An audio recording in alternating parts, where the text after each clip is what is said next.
Hay casas que son tumbas, tumbas para los vivos. Sus paredes no guardan secretos, son el secreto mismo.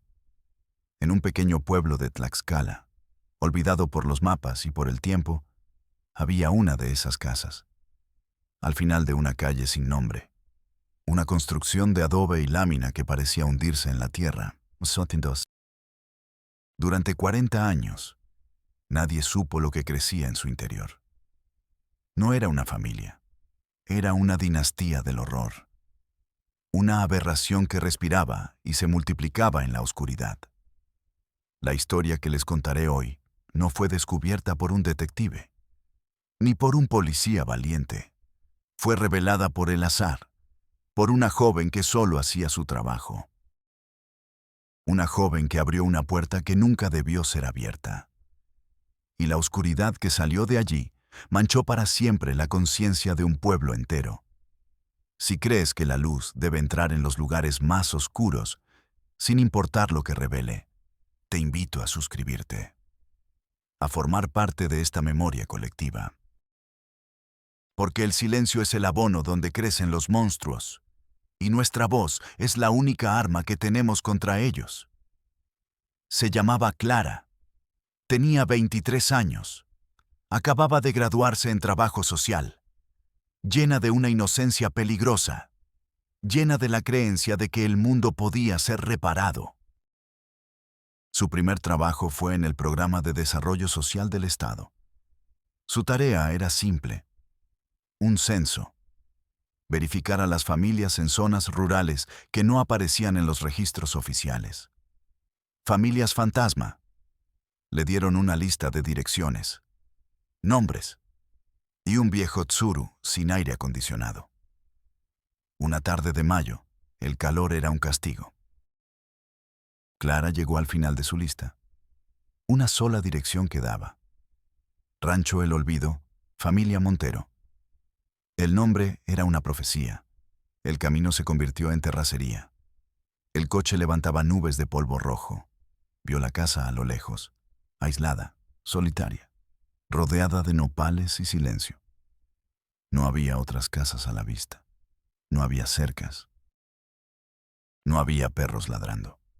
Solo un silencio Nestveni. Aparcó el coche. El motor al apagarse sonó como un sacrilegio. Clara sintió un escalofrío.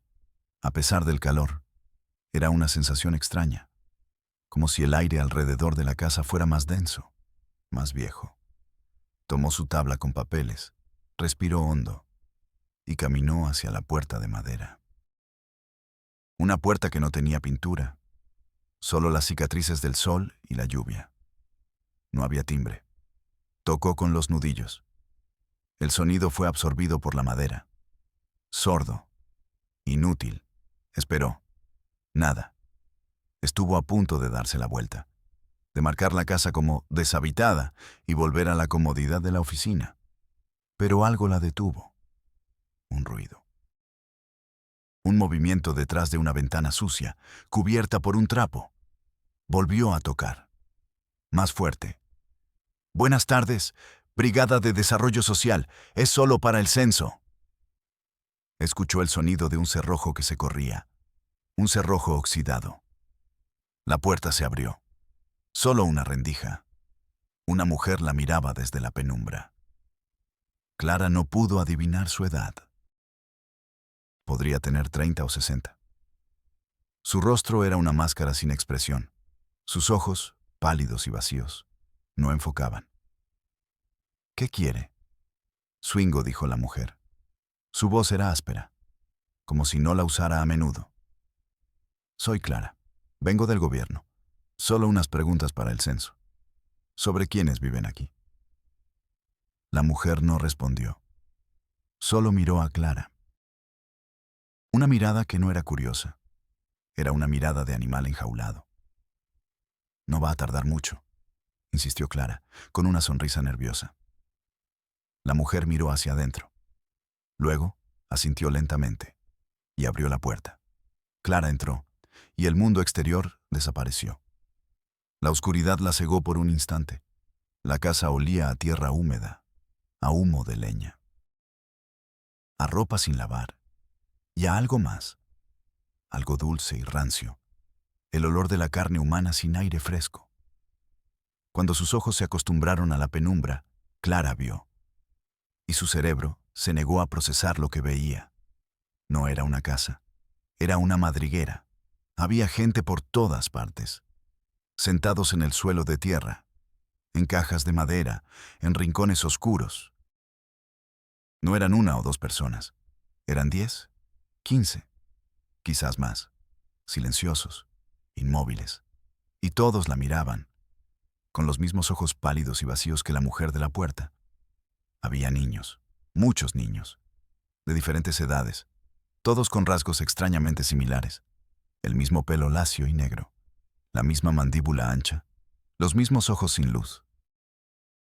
Una niña, de unos 6 años, estaba acunando una muñeca hecha de trapos y palos. No sonreía, solo se mecía, adelante y atrás. Un niño, un poco mayor, estaba en un rincón, golpeándose la cabeza suavemente contra la pared de adobe. Rítmicamente, sin parar. Nadie le decía nada. El sonido sordo era parte de la sinfonía del silencio. Clara sintió que el aire le faltaba. Quería salir corriendo, gritar, pero sus pies estaban clavados al suelo. Su formación como trabajadora social tomó el control. «Hola», dijo, con una voz que temblaba. «¿Quién es el jefe de familia?» Nadie contestó. Solo la miraban. Entonces, desde la habitación más oscura del fondo, una voz habló. Una voz de trueno, vieja, poderosa. «Yo soy el jefe, yo soy el principio y el fin». Un hombre emergió de las sombras. Era anciano. Debía tener más de 80 años, pero caminaba erguido, con la autoridad de un rey. Era alto, huesudo, con una larga barba blanca y ojos negros y brillantes. Ojos que no estaban vacíos. Estaban llenos de una inteligencia fría y aterradora. «¿Qué quiere el gobierno de mí?», Zrenia preguntó el anciano. «Este es mi reino. Aquí las leyes del gobierno no entran». Se llamaba Pascual Montero, el patriarca, el dios de ese pequeño universo podrido. Clara intentó explicar lo del censo, pero las palabras se atoraban en su garganta.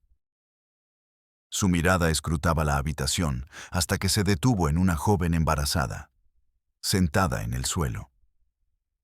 No aparentaba más de 15 años, pese a su vientre prominente. A su lado, un muchacho de edad similar la observaba, no con afecto, sino con una suerte de resignación animal. Fue entonces cuando Clara lo comprendió, con un horror que le heló la sangre. El joven y la muchacha encinta eran hermanos. También tenían los mismos rasgos, la misma mandíbula, los mismos ojos. Eran hermanos. Clara sintió una náusea violenta. El sabor amargo de la bilis le subió por la garganta. Se tapó la boca. El anciano, Pascual, sonrió. Una sonrisa sin dientes, espantosa. «Somos la familia de la sangre pura», dijo. «No nos mezclamos. Dios nos lo ordenó». El horror tenía un nombre, tenía una justificación divina. Clara ya no pudo más. Tengo que irme», balbuceó. Dio media vuelta y corrió. Huyó de la casa como si huyera del infierno. No paró hasta llegar a su coche. Se encerró y vomitó en el suelo polvoriento. Temblaba incontrolablemente. Apoyó la frente en el volante caliente. El plástico olía a quemado. Sentía el frío de las paredes de adobe en su espalda. Aunque ya estaba afuera, sentía los 15 pares de ojos vacíos clavados en su nuca. Miró por el retrovisor. La puerta de la casa seguía abierta. Y la silueta del viejo Pascual estaba allí, de pie, mirándola, como un espectro. Clara arrancó el coche y aceleró, dejando una nube de polvo que intentaba, inútilmente, borrar la imagen de la casa. Pero esa imagen, ese olor, ese silencio, nunca la abandonarían. Pausa. Un reino de horror no se construye en un día. Se construye a lo largo de décadas, con silencio, con miedo y con una Biblia retorcida. Pascual Montero era joven cuando su padre murió. Le heredó la casa y 2 hectáreas de tierra seca e inútil. Y a su hermana menor, Soledad. Era la década de los 70. El pueblo estaba aislado. Pascual era un hombre extraño, inteligente, pero resentido con el mundo. Leía la Biblia obsesivamente, pero no encontraba a Dios. Encontraba justificaciones. Empezó a aislar a su hermana. Le prohibió ir a la escuela. Le prohibió tener amigos. El mundo de afuera es pecado, le decía. Nosotros somos puros. Y una noche, la pureza se rompió. Pascual entró al cuarto de su hermana. Ella tenía 14 años. Le dijo que Dios le había ordenado iniciar una nueva estirpe. Una estirpe sin la mancha del mundo. 9 meses después, nació su primer hijo y sobrino. Lo llamaron Adán. El pueblo sospechaba, murmuraba, pero nadie hizo nada. Son cosas de los Montero, decían. Siempre han sido raros. La indiferencia fue el primer ladrillo de su reino. Soledad, la hermana, se convirtió en una sombra. Su voluntad fue aniquilada. Tuvo más hijos de su hermano. Eran hijos criados para percibir la transgresión familiar como la norma, para aceptar la violencia de Pascual como la ley divina. Cuando Adán, el primogénito, alcanzó la adolescencia, su padre le entregó a una de sus propias hermanas. Multiplíquense, les ordenó. Pueblen esta tierra sagrada. Y así, el ciclo se perpetuó. Hermano con hermana, tío con sobrina, padre con hija. Durante 40 años, se convirtieron en un clan, una tribu endogámica atrapada en el tiempo. El mundo exterior dejó de existir. Su único contacto era un viaje de Pascual al pueblo, una vez al mes, para comprar sal, azúcar y harina. Nadie hacía preguntas. Pascual había creado un monstruo, una familia que se devoraba a sí misma, generación tras generación, protegidos por el miedo que inspiraban y por el abandono de la sociedad. Clara llegó a las oficinas del DIF en Tlaxcala al día siguiente. Estaba pálida, con ojeras. No había dormido. Pidió una reunión urgente con su superior, el licenciado Ramiro Aguilar, un hombre de 50 años, con un traje que le quedaba grande y una expresión de fatiga crónica. La oficina de Aguilar olía a café frío y a expedientes. Clara le contó todo. Su voz temblaba al principio, pero luego se llenó de una ira justa. Le describió la casa, el olor, los niños, la joven embarazada, el viejo Pascual. Aguilar la escuchaba sin interrumpir. Su rostro no mostraba sorpresa, ni horror. Mostraba fastidio. Cuando Clara terminó, él se recostó en su silla. Miró por la ventana. Señorita. Swing, dijo con un suspiro. Usted es nueva aquí, no conoce la zona. Vi lo que vi, licenciado. Es una casa de los horrores. Hay que hacer algo. Mire, la familia Montero es un caso perdido. Siempre han estado ahí. Siempre han sido así. Misántropos. No se meten con nadie, nadie se mete con ellos. Es un acuerdo tácito. Pero los niños, el incesto, es un crimen. Aguilar tomó un sorbo de su café frío. Hizo una mueca de asco. Probar el incesto es casi imposible sin pruebas de ADN y testimonios. Y esa gente no habla. Son como una secta. Si mandamos a la policía, se van a cerrar como ostras. Y nos vamos a ganar un problema con los derechos humanos por acosar a una familia en su propiedad. La lógica del burócrata. Fría, absurda, letal. ¿Entonces no vamos a hacer nada?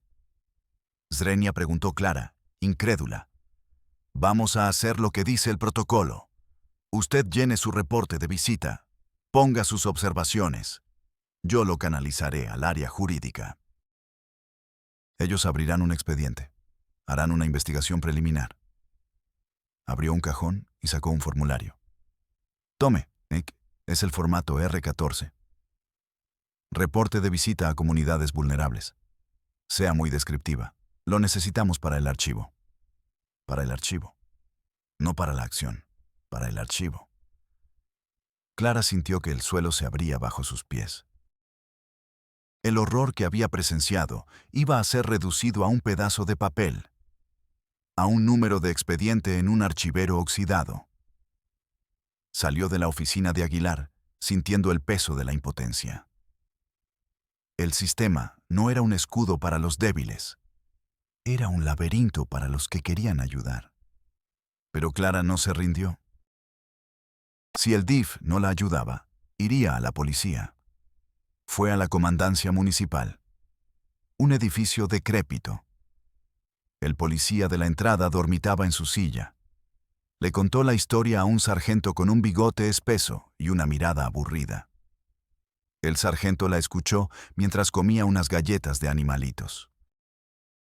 Mire, mija, le dijo, limpiándose las migas del uniforme. Si no hay denuncia, no hay delito. Si la mamá no viene y dice mi esposo me pega o mi hermano me violó, no podemos hacer nada. Es su palabra contra la de ellos, y ellos son un chingo. Rió de su propio chiste. Clara sintió ganas de golpearlo. Salió de allí. El aire de la calle le pareció más limpio. Su última opción era la fiscalía, el Ministerio Público. Consiguió una cita con una agente auxiliar, una mujer joven como ella. Quizás ella entendería. Le contó todo de nuevo, con más detalles, con más desesperación. La agente la escuchó con atención. Asentía, tomaba notas. Por un momento, Clara sintió esperanza. Cuando terminó, la agente la miró con una expresión de genuina compasión. Te creo, le dijo. Sé que estas cosas pasan, pero el sistema es el sistema. No tienes pruebas físicas, no tienes un testigo dispuesto a declarar, no tienes nada que un juez vaya a aceptar. La esperanza de Clara murió. Otra vez. Entonces, ¿qué hago? Zrenia susurró Clara. La agente suspiró. Se inclinó sobre el escritorio. Mira, legalmente, por lo que me describes, con tantos niños sin registro y en esas condiciones, el único ángulo que veo ahora mismo es el de personas desaparecidas o no localizadas. Los niños no existen para el Estado. Podemos empezar por ahí. Le pasó un fajo de papeles. Esto es para la Fiscalía Especializada en Búsqueda de Personas. Tienes que llenarlo. Es un poco diferente. Es el formato 2B. El formato 2B. La frase era una bofetada, una burla macabra. Su horror no era un caso de abuso, ni de incesto. Era un problema administrativo, un caso de personas no encontradas. Personas que estaban a 20 kilómetros de allí, atrapadas en una casa. El sistema no buscaba justicia. Buscaba ordenar el horror en carpetas, clasificarlo, archivarlo hasta que fuera olvidado, o hasta que uno de esos niños apareciera muerto en una zanja. Clara se quedó mirando el formato 2B. Las letras se hicieron borrosas por las lágrimas de rabia y frustración. Sintió el frío metálico de la silla de la oficina. Sintió el peso del secreto. Ya no era solo el secreto de los Montero. Ahora era su secreto también, y la estaba aplastando. Clara no llenó el formato 2B. Durante una semana, el secreto la consumió. No dormía. Apenas comía. En sus pesadillas, veía los ojos vacíos de los niños. Escuchaba la voz de trueno de Pascual. Este es mi reino. El sistema le había fallado, así que decidió romper el sistema. Usó el único poder que le quedaba, el poder de la información. Recordó a un viejo profesor de la universidad que colaboraba con un medio de comunicación nacional. ¿Un periodista de investigación? Lo llamó. Al principio, el periodista se mostró escéptico. La historia sonaba a realismo mágico, a una leyenda rural. Pero la desesperación en la voz de Clara era real. Le envió sus notas, sus reportes, la descripción minuciosa de cada persona que vio en la casa. El periodista viajó a Tlaxcala. Clara, arriesgando su trabajo, lo llevó hasta el camino de terracería. Le señaló la casa desde lejos.